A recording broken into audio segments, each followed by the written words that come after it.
Wolves are winning. That's right. But we'll get to the Wolves at the end.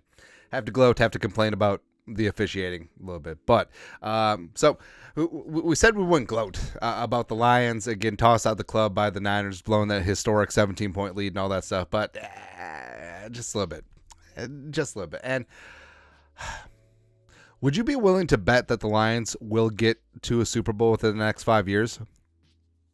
I think it's going to be tough because now they got the first place schedule. They got some guys up for contract extensions. Penny, Amon-Ra, Sun God, as well as Lee McNeil. Is Jared Goff the guy? Ben Johnson could leave. I don't know. But we shall see. But I'm just... I know that some people are whatever about the Niners. I'm completely inert to them, but just glad we don't have 2 full weeks of Lions fans just like,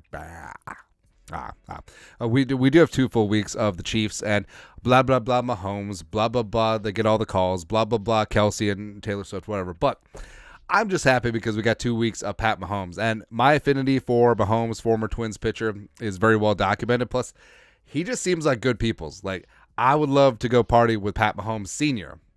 You can leave Junior out of it. Don't really care. You can also leave the other one out of it a lot. And also the extended family. Just me and Patrick Mahomes Sr. We'll go shoot some craps. We'll go have a couple of drinks. We'll go lay some sports bets, and it'll be great. It'll be good, man. So, Harold Coon. Wait a minute. Wait, this has got to be like a fake account, right? Because the guy's name is Harry. Come on, man. Anyways, Pat Mahomes Sr. with cigar in hand and a jacket that says Kansas City versus everybody. We're going for 3, and then we're going for 4, 5, 6, 7, 8, 9. Blah. Now, the Team X or City X versus everybody, I think that trope is massively played out. I mean, so Kansas City versus everybody. I mean, sure, it kind of is, but also whatever. Whatever, man. And it turned into Boston versus everybody. It turned into Detroit versus everybody. You know what the Vikings should say? Minnesota versus Minnesota. Or Minnesota versus history, because that's exactly what we are, man. All right. But if only Mahomes had less jabroni children. That's all, man. That's all. But speaking of that game, so yes, Mahomes was great in the first half, putting up 17 points against the number 1 defense. But Lamar got cooked a little bit, but he's not dried out. Like, Lamar is literally going to be league MVP, and he put up 10 points at home. Yes, the Chiefs' defense is pretty damn good, but that's what you get in the playoffs, man. But 10 points at home, and also you didn't get the field goal late. And yeah, I mean, Zay Flowers diving a fumble at the goal line cost you 7, but also that interception into triple coverage was no bueno. But I feel like, again, it always comes back to us. What about the other purple quarterback? So Kirk Cousins, last year in the wild card round, completing over 75% of his passes, 273, 2 touchdowns, an 86.1 QBR, a 112.9 quarterback rating, and also ran in a touchdown. But I feel like the amount of hate that Lamar Jackson got was here, and the amount of hate that Cousins got was here. I don't know why that is. But, I mean, I like Lamar a lot, but we got to start seeing some of him, man. He completed just over 50% of his passes. You could tell that in the game, the vertical passing game was just not working, but they were forcing it. And, yeah, the game plan did no favors for him. But also, I blame Kirk Cousins because he gave up 431 yards and 31 points to Daniel Jones. That is all. That's all, man. Better news. So C.J. Ham is advancing to his second Pro Bowl because Kyle used check of the San Francisco 49ers, obviously playing in the Super Bowl. Now, C.J. Ham is a better fullback than Kyle Juszczyk. Don't care. But the Vikings have de-emphasized the fullback over the last couple of years. C.J. Ham is kind of more of a special teams captain now, which is unfortunate because I think C.J. Ham playing a more prominent role on offense, frankly, would have jump-started the running game a little bit more, but it is what it is. But Ham, the pride of Duluth, the pride of Augustana, who's a Viking before he was a Viking.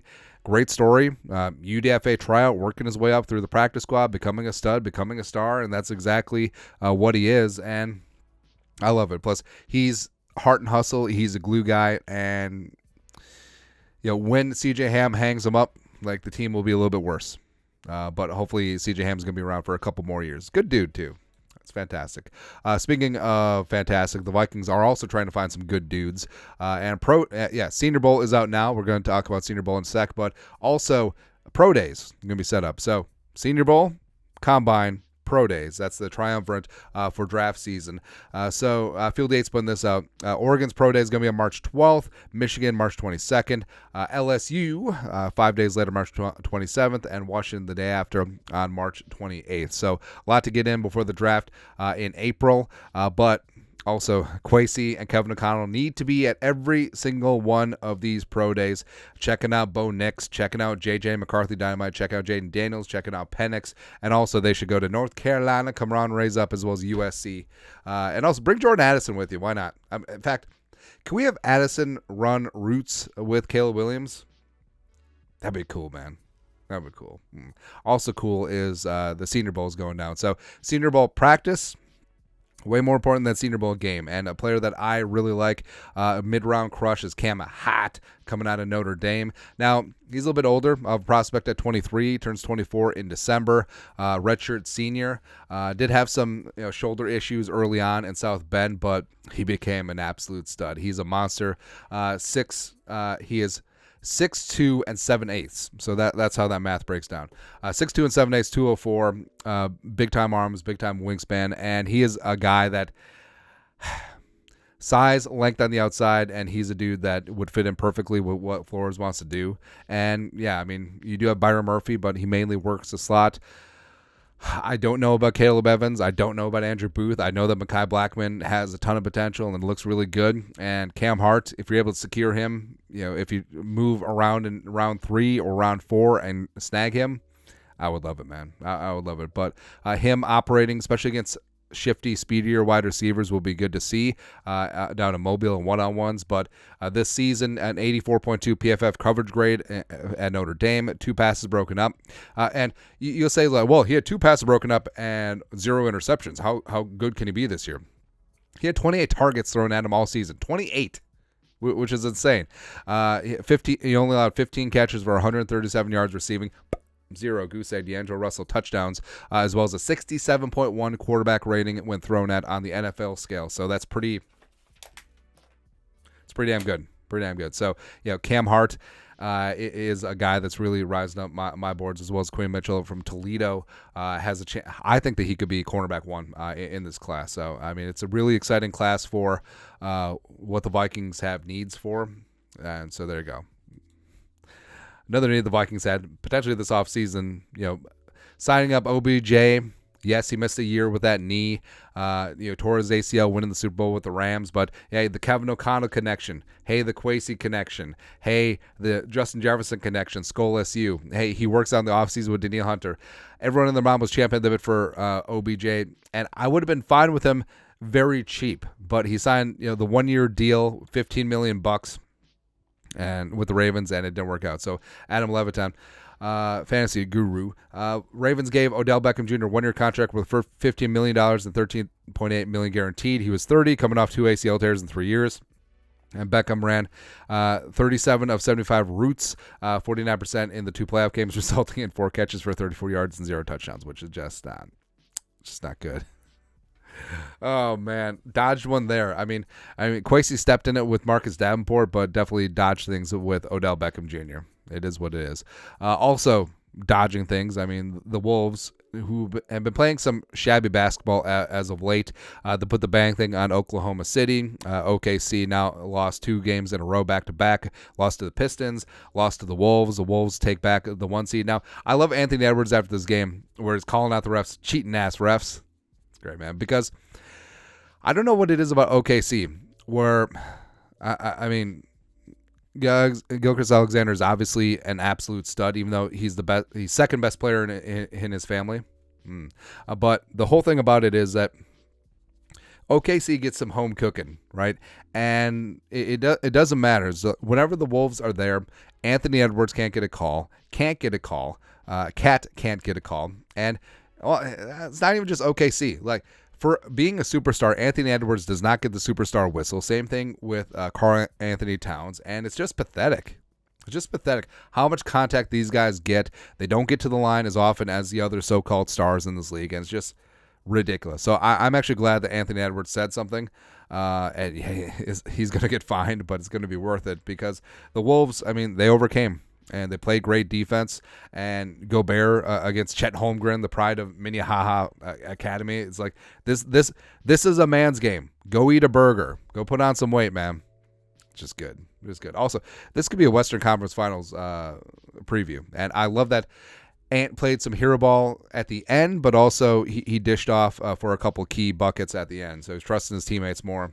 So it's good to see, man. Also, so Super Bowl is coming up. It's the largest wing day of the year, and I have some thoughts. I think we've ranted about Buffalo wings before too, but I do have some thoughts. Now, wings out are wings out. That's perfectly fine. But when you're doing them at home, there's a couple methods I like. So we do have a deep fat fryer, like a little kitchen top one, except it's such a dick dragger to get it out, and it's always messy, and then you got to clean it, and you got to store it. Whatever. But if you go that route, peanut oil, make sure it's hot and at 350, and just let them cook. Let them cook. Get them nice and crispy, man. And I like that method. I do like the air fryer for convenience, and also you get a really damn good product. But I will say that smoked wings, extremely underrated. Plus, super easy to do. Toss them on the smoker, like some cherry or apple wood. Let them get all nice, and so when you got that, the smoke flavor, and you got the nice little bark on the outside, you worked hard for that. And same thing with deep frying or air frying. Like, you worked hard for that crispiness, and I feel like too many places just drown the wings in sauce, where you toss it in sauce and then you lose that structural integrity. You lose that crispiness that you worked really hard to get, and it's just soggy, whatever. Soft, S-O-F-T, soft, right? So I am really an advocate for dry wings, sauce on the side, and then also dipping sauce on the side. So you're like your blue cheese or your ranch. Also, I'm a big advocate for making your own blue cheese or ranch. Yeah. And also, like, bottled ranch just doesn't have it. So if you pick up one of those Hidden Valley Ranch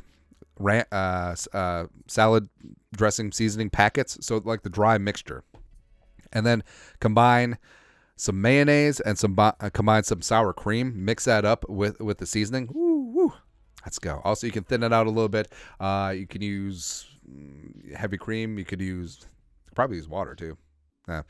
Do that up, and you get the viscosity that you want. Or something I love to do is get the blue cheese crumbles and basically do the same thing. So the sour cream, the mayo, and then you water it down to the consistency that you want. That's a way to go. I mean, because bottled is bottled. And also, if you buy like Hidden Valley Ranch blue cheese, like, there doesn't even taste it. It tastes like sour milk. Like, there's no blue cheese flavor there. Like, if you're getting blue cheese, it's like it's got to kick you in the nuts. Like, that's how blue cheese has got to be, man. But sauce wise, so I'm sort of a traditionalist. For Buffalo, I just like Frank's Red Hot and a little bit of butter for, again, viscosity. So you take your crispy wing and then a la minute as you go. Then dip it in the hot sauce and dip it in your ranch or blue cheese. Or sometimes if I'm lazy, I'll combine the sauce and the ranch or blue cheese. Just go for it, man. Because then you get all the flavor that you savor, and you get that crunchiness still. Whereas if you just toss the wings in your sauce, you lose all that. You lose it, man. But it's good. I love the Super Bowl. If and when the Vikings get to the Super Bowl, probably not going to be eating because be too damn nervous. Actually, who am I kidding? I'll be eating, right? But just get after him. Just go win the day.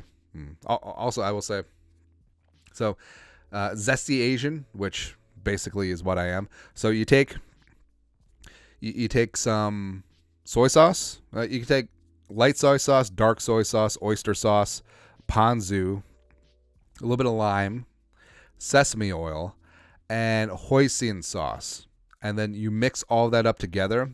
And, the hoisin sauce is there for sweetness as well as to get the consistency and viscosity that you want. Lots of viscosity talk today. So just changed my oil the other day. And then You add a little bit of chopped up scallions, maybe some diced up cilantro in there. Woo. Go out and win the day, baby. That's right, man. Anyways, that's it. That's Vikings news done for this beautiful, wonderful Tuesday. Birds chirping and stuff. You know what to do. Skol production value.